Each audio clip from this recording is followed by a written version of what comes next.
Central government all party meeting बुला रही है, उसमें उन्हें लगा अपनी ड्यूटी किया है। देखिए, पहले तो मैं ये बात फिर से कह रहा हूँ कि जो आतंकवादी दहशतगर्दों ने जो बर्बरियत के मज़ाहरे किए हैं पहलगाम में, और वो नाकाबिल बयान है, वो तकलीफ़देह हैं, दर्दनाक है, और जितना भी उसका हम कंडेम करें कम है, क्योंकि वो लोग तो अपने आप को हैवानात और बदतरीन जानवरों से भी ज़्यादा गिरी हुई हरकत उन्होंने की है।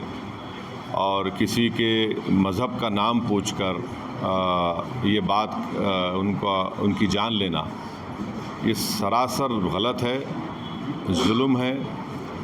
और हम उम्मीद करते हैं कि इंशाअल्लाह ताला अल्लाह सुब्हानहू व तआला उनको दुनिया में भी और आखिरत में भी उन दहशतगर्दों को सख्त अज़ाब से नवाजेगा, और उनके ऊपर जो लोग बैठे हुए हैं वो भी तबाह व बर्बाद होंगे। दूसरी बात ये है कि जो ऑल पार्टी मीटिंग का है, कल मैंने ख़ुद जनाब किरण रिजिजू साहब से बात की थी, तो उन्होंने कहा कि हम लोग सोच रहे हैं कि उन पार्टीज़ को बुलाया जाए जिनके 5 MPs हैं या 10 MP हैं, वरना मीटिंग लंबी हो जाती। तो बोला हम छोटे पार्टीज़ को बुला लीजिए, तो वो मजाक करे, अरे तुम्हारी आवाज़ तो बड़ी ऊंची है। तो इसीलिए मैंने आज ट्वीट किया था कि ये मसला बड़ा अहम है, नेशनल इम्पोर्टेंस का है, जो ऑल पार्टी मीटिंग होने जा रही है, कि इसमें सब पार्टीज़ को बुलाया जाए। तो अभी जब मैं आपसे बात कर रहा था तो होम मिनिस्टर ऑफिस से होम मिनिस्टर मेरे से बात किए और बोले कहाँ हैं आप? तो मैं सर हैदराबाद में हो। तो बोले देर होगी मगर आप आइए। तो अभी अगर टिकट मिलेगा, इंशाल्लाह मैं बोला हूँ, जो भी टिकट मिलेगा पहुँचेंगे और उसमें शिरकत करेंगे और अपनी बात को रखेंगे।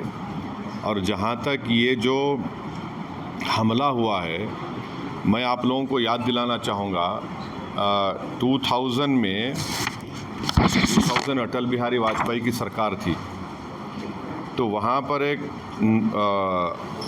यात्रियों को मारा गया था, नुलवाल कैंप बोलते थे, उसी के नीचे 30 लोग मारे गए, यात्री मारे थे जब वाजपेयी वज़ीर आज़म थे। तो उसके बाद एक लेफ्टिनेंट जनरल क्या है JH मुखर्जी साहब की कमेटी बनाई गई थी, वो रिपोर्ट अब तक नहीं आई।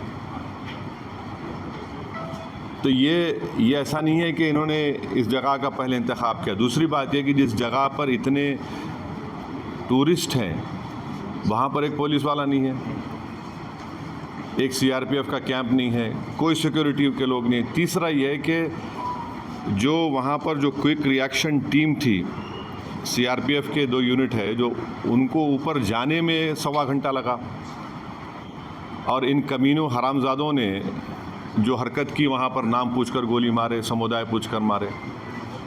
तो ये इसकी अकाउंटेबिलिटी तो होनी चाहिए। और यकीनन ये दहशतगर्द हमारे पड़ोसी मुल्क पाकिस्तान से आए, पाकिस्तान के ISI, पाकिस्तान के जो उनका इस्टेब्लिशमेंट है, उनकी पूरी तायद और पूरी सपोर्ट उनको हासिल है। चौथी बात यह है कि ये बॉर्डर कैसे क्रॉस करके आए, कौन जिम्मेदार है इसका? अगर वो पहलगाम तक आ गए तो श्रीनगर तक भी पहुंच सकते। कितनी दूर है श्रीनगर वहाँ पे इन लोगों के लिए?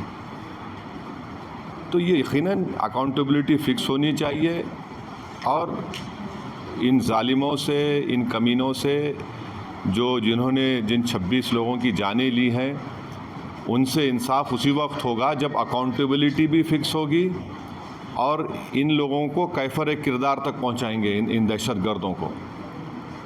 और उम्मीद करते कि हमारी हुकूमत इन लोगों का ताक़ुब करेगी, इन लोगों को जो मरने वाले परिवारों हैं उनसे इंसाफ उसी वक्त होगा जब अकाउंटेबिलिटी फ़िक्स होगी। और ये दहशतगर्द ये जो ज़ालिमाना और बिल्कुल ही घटिया किस्म की, माने हैवानियत से बदतरीन हरकत उन्होंने की, इसका हम कंडेम करते हैं। तीसरी बात छठी बात ये है कि अंग्रेज़ी का एक बहुत बड़ा अखबार है टाइम्स ऑफ इंडिया, मैं समझ नहीं पा रहा हूँ कि उन्होंने इस तरह की हेडलाइन कैसे कैरी की कि द कलमा सेव देम। आप इस तरह की हेडलाइन कैसे लगाते, बताइए आप तो पूरे मुसलमानों को ही आप दोषी करार दे रहे हैं। भाई वो आतंकवादियों का कोई मज़हब नहीं होता,